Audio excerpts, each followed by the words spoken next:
사랑하는 우리 감천교회 교회 여러분, 설명절 잘 보내셨습니까? 우리나라는 이제 신정, 구정, 설이 두 분입니다. 그렇지만 우리가 함께 인사하십시다. 새해 복 많이 받으세요. 주님 안에서 행통하세요. 이 우리나라는 아직도 유교 문화 사상이 있어서 설이나 추석이 되면 제사를 지냅니다. 그런데 왜 아직도 제사가 동양 문화에서는 꽃을 피우고 있느냐 하면은 혼백 사상 때문에 그렇습니다. 동양의 정신 문화 속에는 삼신론이라는 사상이 있습니다. 삼신론이라는 것은 세 가지 혼이 있다. 사람 속에 하나의 혼은 육신과 함께 땅에 묻힐 때 썩어 없어지는 혼이 하나 있고, 하나의 혼은 무덤을 지키는 혼이 있다라고 생각을 합니다. 그 무덤을 지키는 그 혼이, 혼백이 그 조상신, 조상의 귀신이다라고 우리 조상들은 생각을 했습니다. 또 하나의 혼은 선악간의 내세에서 심판을 받는 혼이 있다. 그것을 우리가 흔히 영혼이다 이렇게 이야기를 합니다. 그리고 두 번째는 효도 사상 때문에 그렇습니다. 살아서 불효한 자식들이 죽은 조상을 잘 섬기면 부모에게 효도한다라고 생각했기 때문에 그렇습니다. 정철은 1536년 12월 18일 생인데 이분의 시 가운데 어버이 살아계실 때 섬기기를 다하여라. 지나간 후면 애달다 의하리. 평생에 고치지 못할 일은 이뿐인가 하노라 라는 시가 있죠. 그래서 죽어서 효도하려고 해도 부모님이 안 계시기 때문에 살아있을 때 효도를 다하라. 죽고 나서 제사 많이 지낸다고 그게 무슨 소용이 있느냐라는 내용의 말씀입니다. 반주 조홍과라는 거기에 보면 선반위에 잘 익은 감이 있는데 그 감을 어머니가 좋아하셨어요. 우리 장모님도 익은 감을 좋아하시는데 제가 지금 살아계시면 뭐 박스떼기로 얼마든지 좋은 감을 사드릴 것인데 돌아가시고 나니까 대접할 길이 없는 거예요. 그러니까 그 부모님을 생각하면서 마음이 애달프다라는 시를 적은 것입니다. 그리고 세 번째는 자신의 마음에 위안이 되기 때문에 제사를 지내는 것입니다. 부모님 살아계실 때 잘못했던 자식들은 돌아가신 후에는 후회하는 마음이 들죠. 그래서 후회하는 마음이 들다 보니까 자연적으로 살아있을 때 하지 못한 그 효도를 이렇게 제사상을 차려서 이렇게 봉양을 하면, 죽은 조상신을 섬기면 마음의 위로와 평안을 누리기 때문에 이렇게 제사상을 근하하게 지금도 차리는 가정들이 많이 있습니다. 네 번째는 제사를 지내면 후손들이 복을 받는다라고 생각을 합니다. 그런데 주로 보면 종갓집에서 제사를 많이 지내는데 이 종갓집들이 3대 부자가 없어요. 보통 보면은 제사를 지내는 집안에게는 조상들이 유산을 물려주죠. 물질을 물려주는데 제사를 지내면 귀신을 불러들이거든요. 이 눈에 보이지 않는 악령 디아볼로스는 이 다투고 시기하고 질투하고 정말 살인하고 해방꾼, 거짓말쟁이, 사기꾼이에요. 이 귀신의 영은 악령이에요. 악령. 선한 더 홀리 스피릿, 거룩한 성령이 아니에요. 진리의 영, 말씀의 영, 생명의 영이 아니에요.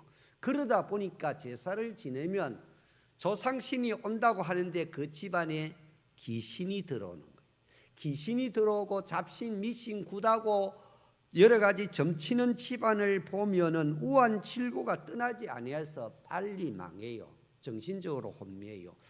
그래서 기독교에는 눈에 보이지 않는 살아계신 인격적인 하나님을 섬겨라. 할렐루야.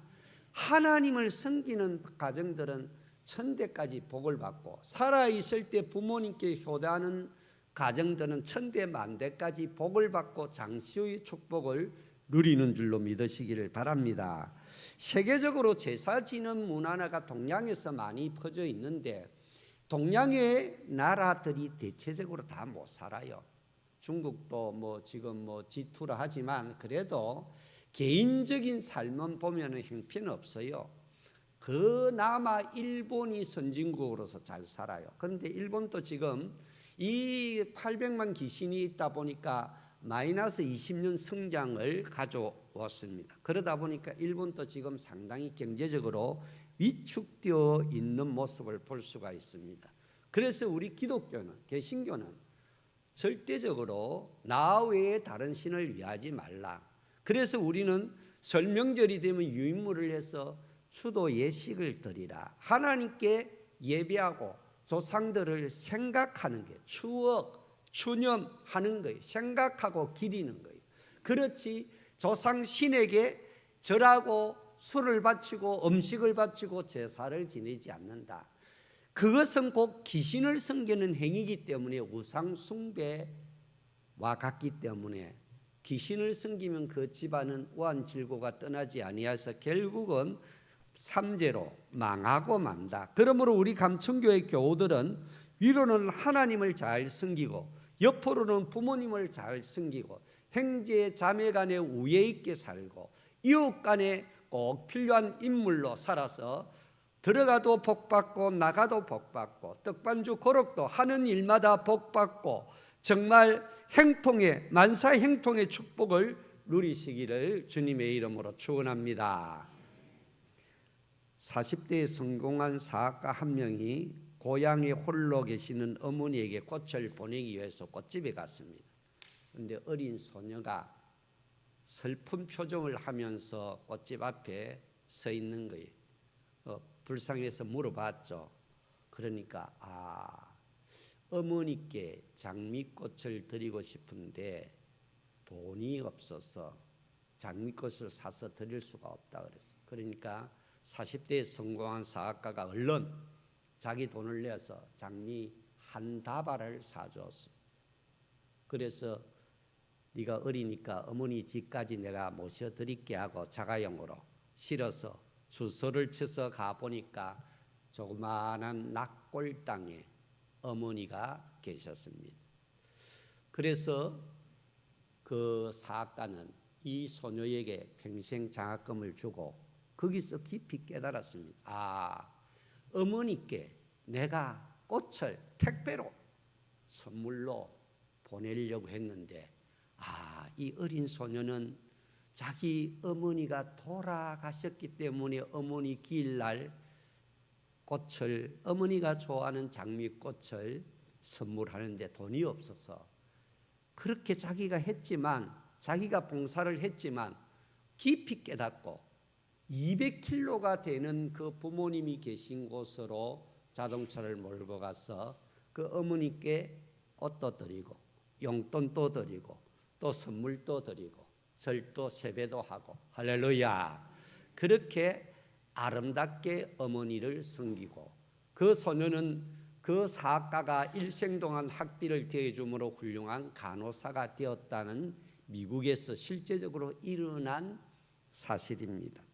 오늘 본문에 하나님이 자기 형상 곧 하나님의 형상대로 사람을 창조하사 남자와 여자를 창조하시고 하나님이 그들에게 복을 주시고 생육하고 번성하고 땅에 충만하라 땅을 정복하라 바다의 물고기와 하늘의 새와 땅에 움직이는 모든 생물을 다스리라 라고 하셨습니다.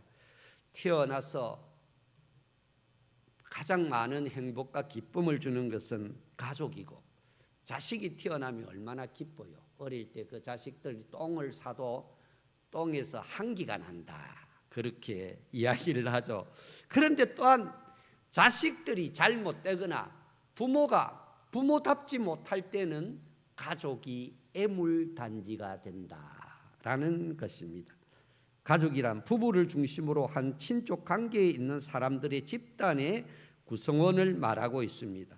이 가족은 혼인관계, 혈연관계, 이방에 의해서 이루어집니다. 가족 때문에 행복해지는 사람도 많지만 때로는 상처 때문에 불행해지는 사람도 많이 있습니다. 현대 사회에 이 가족에 대해서 긍정적인 관점도 있고 부정적인 관점도 있습니다.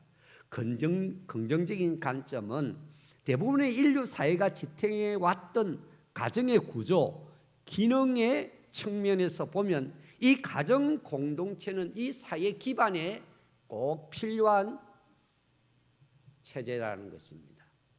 조직이라는 것입니다. 그래서 태어난 자녀들은 가족관계 안에서 육체적으로 보호를 받고 정신적으로는 양육을 받고 사회에서는 활동하기에 적합한 사람으로 성장할 수 있습니다. 그런데 부정적으로 가족관계를 보는 사람들도 있습니다. 우리가 잘 아는 공산주의 창시자 칼막스, 엥겔스 이런 사람들은 가족이라는 제도를 부르주아 제도의 표상으로 보았습니다. 이 부르주아 제도와 질서를 떠받치는 특정 권위에 굴복하도록 가정이 교육한다, 만들고 있다라고 주장하고 있습니다. 그러면서 역사적으로는 자본주의의 착취적인 속성이 가족 구성원들로 하여금 사회를 비정상적으로 의존하게 만든다라고 주장하고 있습니다.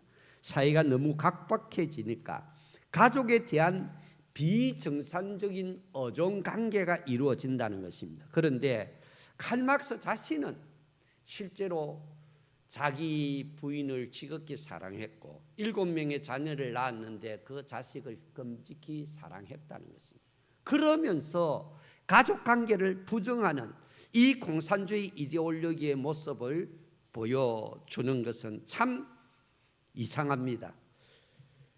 칼막스는 애니 마르크스, 프로이센 귀족 여성과 결혼해서 7명의 자녀를 낳았는데 4명의 자녀는 빈곤과 가난으로 결국 어릴 때 병으로 죽고 말았습니다. 그리고 3명이 남아있는데 딸이 3명 있었는데 2명은 자살로 생을 마감하였습니다. 그럴 때마다 그 부인이 아버지로서 얼마나 애통하겠습니까? 그러면서 자기 부인을 연민으로 사랑으로 잘 돌봐 주었는데도 불구하고 이 가족 공동체의 해체를 주장하는 모습을 보여주고 있습니다. 또 세 번째 주장은 페미니스트라는 가족 관계를 남성에 의한 지배와 불평등을 심의하는 구조라고 강조하는 이 페미니스트라는 여성 우월주의, 여성 상대주의 이렇게 표현할 수가 있겠습니다. 그래서 가족화되는 것 자체가 권력 단체화되는 걸로 보면서 결국 가족 대전은 남성에 의한 역성 착취, 갈등 구조라고 주장을 하고 있습니다. 그래서 이 페미니스트들은 이제 아이의 출산과 양육 그리고 그 아이를 교육하는 모든 사회가 이 책임을 져야 된다라고 주장하고 있습니다. 그래서 여성은 육아로부터 해방되거나 최소 남성과 똑같은 위치에서 아이들을 양육해야 될 책임을 분담해야 된다라고 주장하고 있습니다. 그런데 이런 세 가지 주장, 이 주장 속에 성경은 어떻게 말하고 있느냐? 성경은 이 가정을 아주 중요하게 생각을 합니다. 역사적으로 국가, 교회, 민족, 기업이 생기기 전에 하나님께서 최초로 만드신 인간적인 기관이 가정입니다. 그리고 신약에 와서는 교회입니다. 그래서 이 가정과 교회라는 두 기둥에 의해서 이 세계가 존재하고 행복한 사회, 행복한 가정을 꾸릴 수가 있는 것입니다.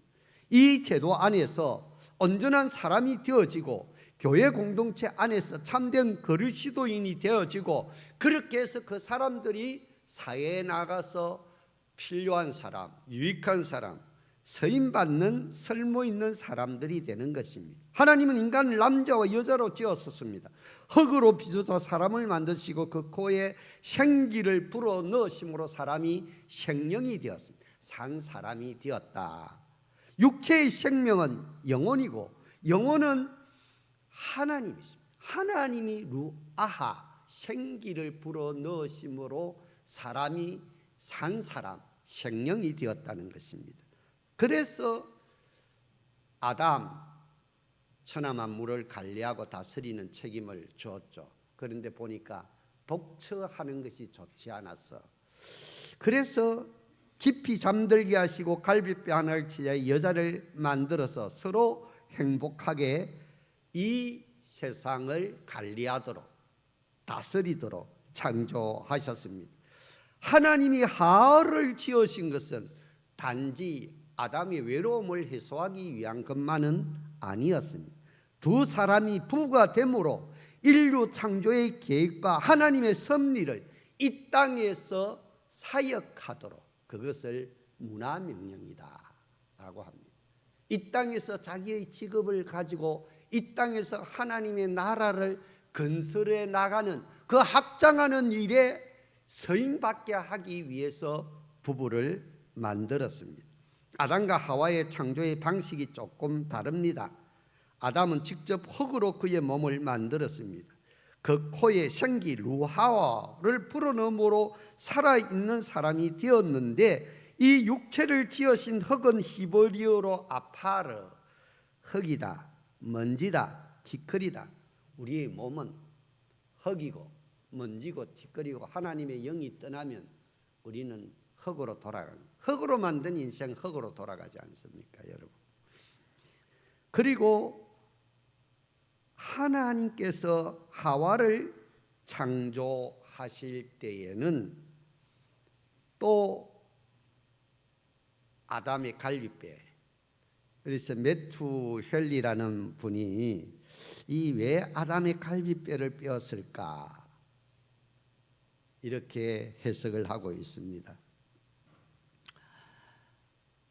이것은 더 사랑하고 더 보호하기 위해서.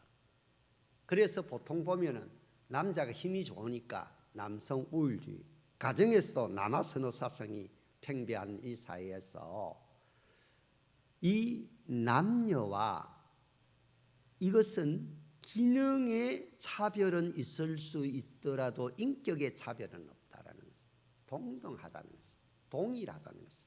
남자의 인격도 훌륭하고 여자의 인격, 그러나 남성의 기능과 여성의 기능은 다르기 때문에 기능의 차이는 있어도 우월의 차이는 없다. 그러나 남자가 힘이 있다 보니까 하나님을 떠나서 사는 사람들은 무력으로, 폭력으로 여성을 지배하는 것입니다. 억압하는 것입니다. 폭행하는 것입니다.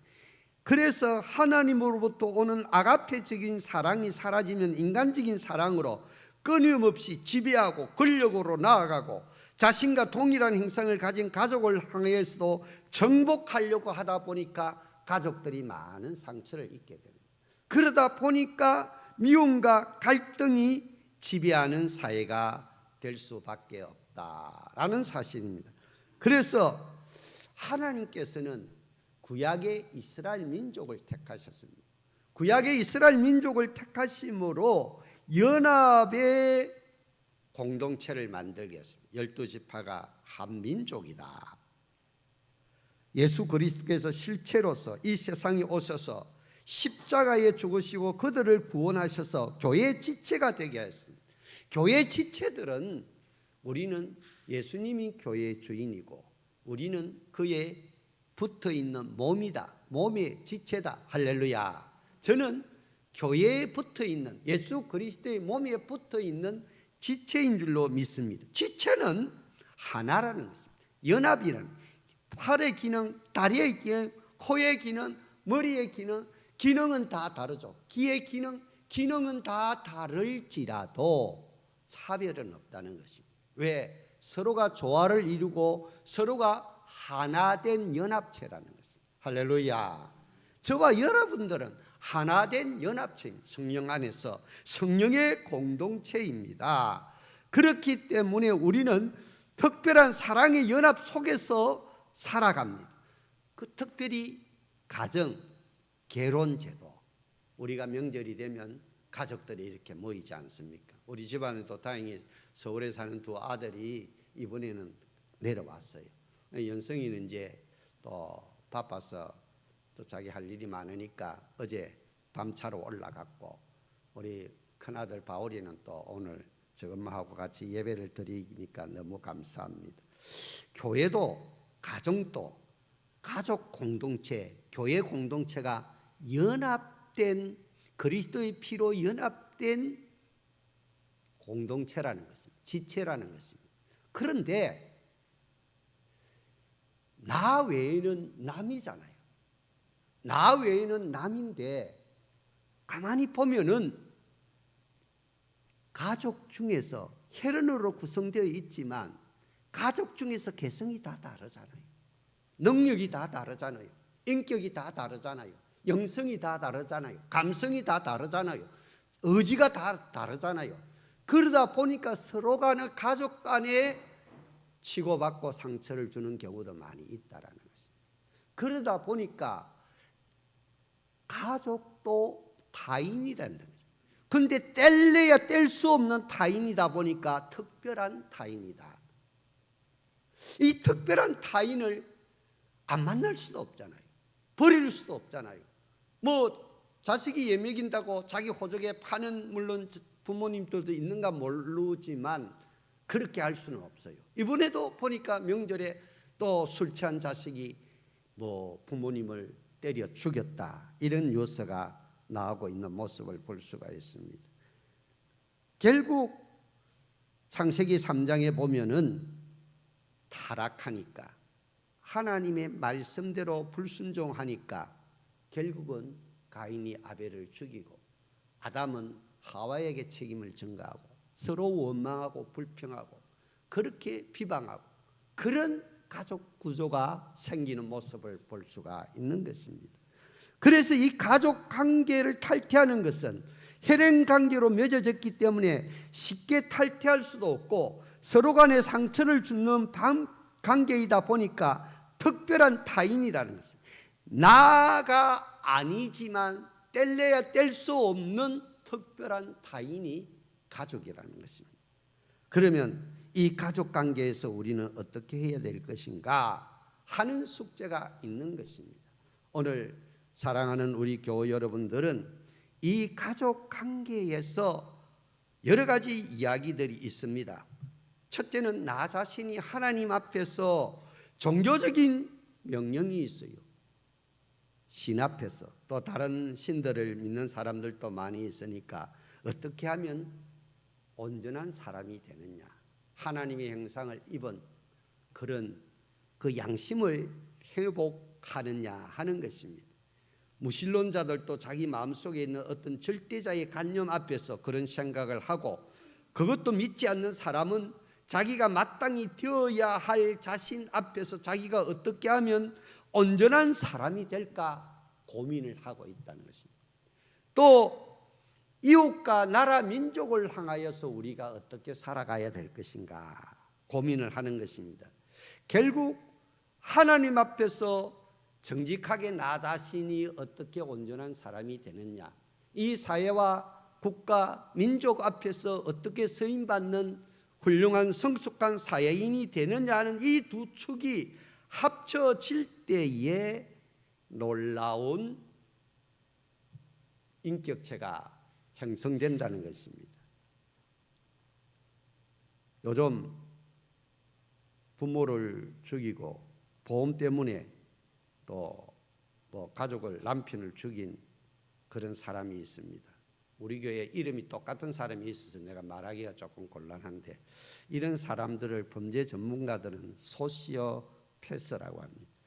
그녀는 자신의 행복을 위해서 내가 어떻게 온전한 사람이 되고 내가 어떻게 살아가면서 어떻게 이웃에게 유익한 존재가 될 것인가 고민하기보다 물질을 위해서, 쉽게 이야기하면 돈을 위해서 사람을 완전히 개짐승 취급을 하는 거예요. 결국 이런 사람들은 양심이 마비된 사람, 양심이 파괴된 사람이다라고 볼 수밖에 없는 것입니다. 하나님께서는 특히 부부간의 가족관계가 중요합니다. 그래서 우리가 결혼을 하면 부부간에 부르는 사랑과 배려의 기본이 있습니다. 남편은 아내를 여보라고 부릅니다. 이 여보라는 말 속에는 당신은 집안의 보배입니다. 한번 따라 하십시다. 당신은 집안의 보배입니다. 아내는 남편을 보고 당신이라고 부릅니다. 당신은 당신 몸이 내 몸이다. 당신 몸과 내 몸이 하나다. 이런 의미가 있습니다. 당신 몸이 나의 몸이다. 부모와 자식 간에도 여보 당신 간의 인격적인 사랑과 배려의 마음으로 서로 부르고 아껴줄 때 그 가정은 여호와를 경외하면서 또 부부간에 서로 아가페적인 사랑으로 사랑하면서 행복한 가정을 꾸리고 또 이 사회에서 꼭 필요한 인물로 쓰임받는 하나님의 사람들이 될 줄로 확신합니다. 남편을 아내를 자기 몸처럼 끔찍이 아끼고 아내는 남편을 하늘같이 존경하고 섬기는 부부, 부모의 말에 절겨 순종하고 자신이 일에 최선을 다하고 부모의 자랑이 되는 자식. 시편 127편, 128편 행복한 가정이 어떻게 되느냐. 자식은 여호와 주신 기업이요 상급이요 전통에 힘있는 하살이요 면류관이다. 그러면 자식들이 정말 오늘 또 여기 보니까 새로운 분들이 오셨는데 부모님 보러 오신 자식들은 얼마나 그 마음이 부모님 마음이 기쁘겠습니까? 그리고 또 그 자식들은 먼저 살아계신 부모님을 생각하고 살아있을 때 효도를 다하는 그 모습을 보면서 하나님께서는 축복을 주시는데 첫째는 장수와 건강의 축복을 주십니다. 할렐루야. 그리고 물질의 축복도 주십니다. 들어가도 나가도 정말 그런 자식들은 천대까지 복을 누립니다. 할렐루야. 그러므로 우리가 애쓰고 힘쓴 물질의 풍요, 명예와 권력, 학벌, 외형적인 이 모든 것도 중요하지만 가장 중요한 것은 이 가정의 행복을 지키는 것이 가장 중요하다. 그래서 부부간의 관계가 서로 사랑하면 대체적으로 부부간의 사이가 좋은 자식들은 또 우애가 깊어요. 그리고 또 중요한 것은 그 자식들이 정서가 안정됨으로 말미암아 지혜와聰明과 명철의 영이 열려요. 영적으로 깨어난다라는 사실입니다. 여호와를 경외하며 그 도에 행하는 자마다 복이 있도다. 내가 내 손에 수고한 대로 먹을 것이라. 내가 복되고 형통하리도. 내 집 내 실에 있는 내 아내는 결실한 포도나무 같으며 내 상에 둘러있는 자식은 어린 감낭나무 같으리라. 여호와를 경외하는 자는 이같이 복을 받는데 시온의 영광을 누리고 그리고 자식의 자식을 보여 손자의 축복을 받아 누린다는 것입니다. 사랑하는 우리 교우 여러분, 부모의 기업이 자식입니다.